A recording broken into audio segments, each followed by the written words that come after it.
जिस जगह मेरी वो कती ना हो वहां बेशर्मी से जाकर रहना मेरे खून में शामिल नहीं है। शुक्र है। मैं ठीक नहीं हूँ अम्मी। फरात ने जिहान को मारने की कोशिश की थी। तुम्हें ये बात कैसे पता चली बेटा? जवाहिर सब जानता था। क्या हुआ, कोई परेशानी है? तुम्हें सब पता चल गया? मुझे पहले ही पता था।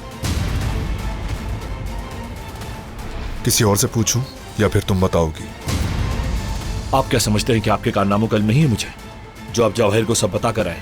मुझे पता है कि वो लेटर आप ही ने बरान के ऑफिस में जाकर रखा था। बाबा, कभी कभार मेरे दिमाग में अजीब ख्यालात आते हैं कि आप मेरे असल बाप हैं भी कि नहीं।